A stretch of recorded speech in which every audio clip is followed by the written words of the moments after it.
बिस्मिल्लाहिर्रहमानिर्रहीम। In this lecture we are going to learn about epoxidation. Epoxidation हम क्यों कहते हैं? क्योंकि जब हम अल्कीन को पर ऑक्सी एसिड्स के साथ रिएक्ट कराते हैं तो एपऑक्साइड बनता है।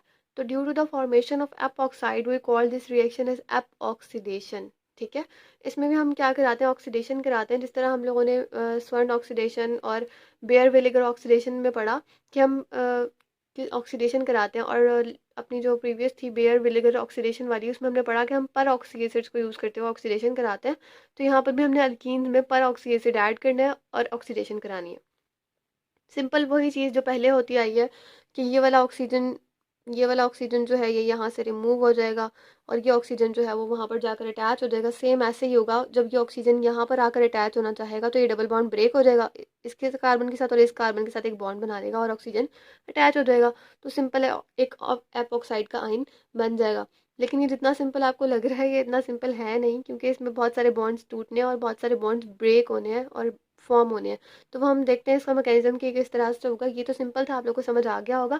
नेक्स्ट अगर हम देखें अल्कीन, एक जनरल रिएक्शन हम देख रहे हैं, इसलिए हम यहाँ पर अल्कीन के साथ प्रॉपर कोई स्ट्रक्चर्स ड्रॉ नहीं कर रहे हैं। हमने शो कराया कि ये अल्कीन प्रेजेंट है, सी डबल बॉन्ड सी है और कार्बन के आगे दो बॉन्ड, यानी 4 बॉन्ड कार्बन के कंप्लीट है। नेक्स्ट हमारे पास ये जो है वो पर ऑक्सी एसिड है। पर ऑक्सी एसिड को हमने इस तरह से इसलिए लिखा है क्योंकि इस वाले ऑक्सीजन की हमें ज़रूरत है कि हम कार्बन के इसके साथ शो कराएं, साथ करके शो कराएं, ताकि इजीली हम दिखा सकें कि कैसे बॉन्ड बन रहा है और कैसे बॉन्ड ब्रेक हो रहा है। अब होता क्या है कि ये कार्बन जो है ये अटैक करेगा, ये ऑक्सीजन जो है ये लॉन पेयर जिसके पास है ये अटैक करेगा कार्बन पे, और कार्बन पे अटैक करने के लिए ज़ाहिर है इसको बॉन्ड अपना तोड़ना पड़ेगा। तो ये क्या करेगा कि यहाँ से भी एक बॉन्ड ब्रेक होगा और यहाँ से भी एक बॉन्ड ब्रेक होगा। ठीक हो गया। अब क्या होता है, ये कार्बन वहाँ जाके अटैच हो जाएगा, इसके दोनों बॉन्ड जो है वो, इसका एक बॉन्ड भी ब्रेक हो जाएगा और यहाँ से एक कार्बन इसके साथ बॉन्ड बनाएगा और एक कार्बन इसके साथ बॉन्ड बनाएगा। तो मतलब फॉर एग्जांपल हम कह सकते हैं कि ये ऑक्सीजन यहाँ से हट गया। अब जब ये ऑक्सीजन यहाँ से हट गया है तो ये अपना जो इसका था ना एक इलेक्ट्रॉन, हम कह सकते हैं, तो ये यहाँ ले आया अपना, इसने कार्बन के साथ यहाँ पर डबल बॉन्ड बना लिया। तो यहाँ पर इस जगह पर क्या होगा, डबल बॉन्ड फॉर्म होगा और ये हाइड्रोजन अब रह गया अकेला बेचारा। तो क्या होगा, ये वाला अपना ऑक्सीजन जो है ये अपना ये वाला बॉन्ड उठाकर इस जगह पर फॉर्म कर लेगा। ठीक है, तो क्या बनेगा, C double bond O H, sorry C double bond नहीं, सी बॉन्ड ओ एच, और ये सी डबल बॉन्ड ओ और ये आर, यानी कि R C double bond O O H, यानी कि बन गया कार्बोक्सिलिक एसिड और ये हमारे पास बन गया एपॉक्साइड।